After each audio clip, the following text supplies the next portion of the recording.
السلام علیکم ورحمۃ اللہ وبرکاتہ۔ 2 دن پہلے پچھلے ویڈیو میں جو میں نے بتایا تھا کہ ایک جلسے میں اسد اقبال صاحب نے ایک شعر پڑھا تھا، جس شعر کے پہلے مصرعے میں انہوں نے صحابیہ حضرت ہند رضی اللہ تعالی عنہا کی شان میں گستاخی کی تھی، اور اسی شعر پر جس شعر میں ایک صحابیہ کی شان میں گستاخی ہو رہی تھی، مولانا حماد مراد آبادی صاحب نے کھڑے ہو کر کے ان کی پیٹھ تھپتھپائی تھی۔ جب اس بات پر دیگر علماء کرام نے، مفتیان اعظام نے گرفت کی تو ان کا ایک رجوع نامہ آیا۔ اس سے پہلے اسد اقبال صاحب کا ایک لیٹر پیڈ میں توبہ نامہ آیا تھا، جو کہ ناقابل یقین ہے اور غیر معتبر ہے، کیونکہ اس میں ان کا دستخط وغیرہ کچھ نہیں ہے۔ سوشل میڈیا کا بنایا ہوا لیٹر پیڈ ہے، جو کوئی بھی انسان بنا کر ان کے نام پر وہ وائرل کر سکتا ہے۔ بہرحال گفتگو اس پر کرنی ہے کہ ایک لیٹر پیڈ رجوع نامہ مولانا حماد صاحب کی طرف سے آیا ہے، جس میں انہوں نے رجوع کیا ہے، لیکن آخری میں انہوں نے ایک جملہ ایسا انہوں نے تحریر کیا ہے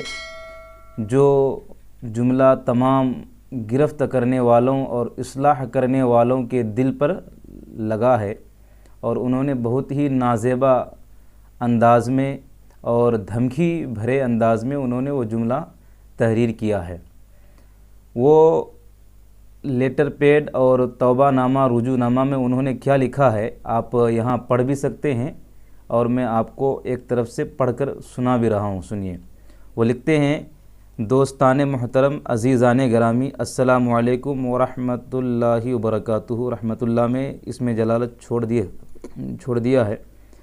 لکھتے ہیں: نیپال کے ایک پروگرام میں جس میں اسد اقبال صاحب نے ایک شعر پڑھا، چبالے دین، اس کے بعد پورا مصرع نہیں لکھا ہے، ہم اپنے چبالے دین کی خاطر کلیجہ ہند اے دنیا، یہ مصرع تھا۔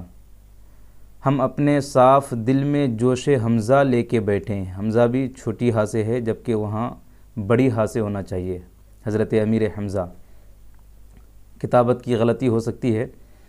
جس میں عدم توجہ کی وجہ سے پہلے مصرع کو سمجھ نہ پایا، اور دوسرے مصرع میں عم رسول صلی اللہ علیہ وسلم حضرت امیر حمزہ رضی اللہ تعالی عنہ کا نام سن کر میں نے اٹھ کر اسد بھائی کو داد دی، حالانکہ میرا ایمان عظمت صحابہ کرام پر، ان کی عظمت پر جان نچھاور۔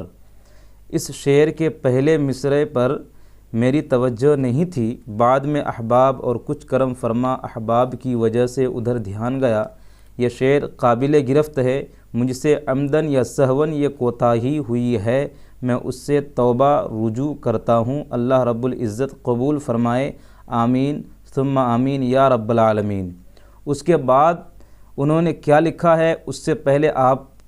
اس بات پر آپ غور کریں کہ انہوں نے لکھا ہے کہ پہلے مصرعے پر میری توجہ نہیں تھی،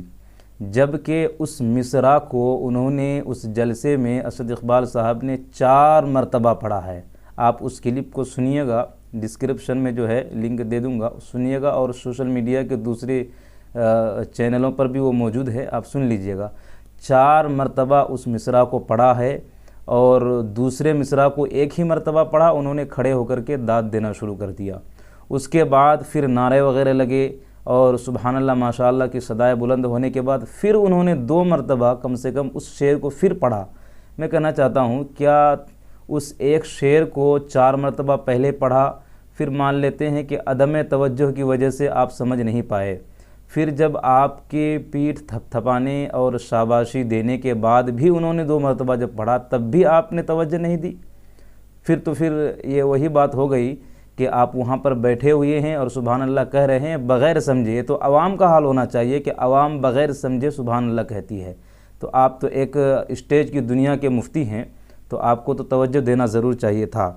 خیر، ہو سکتا ہے، لیکن انہوں نے پھر اخیر میں لکھا ہے: واضح رہے جو احباب از راہ کرم نوازی کر رہے ہیں، ان کا تہ دل سے شکریہ، اور جن کو اپنی بالادستی دکھانی ہے وہ ہوش میں رہیں، آپ کا بھائی محمد حماد رضا مراد آباد۔ اللہ اکبر۔ انہوں نے اس جملے میں ان کا دل سے شکریہ ادا کیا ہے جنہوں نے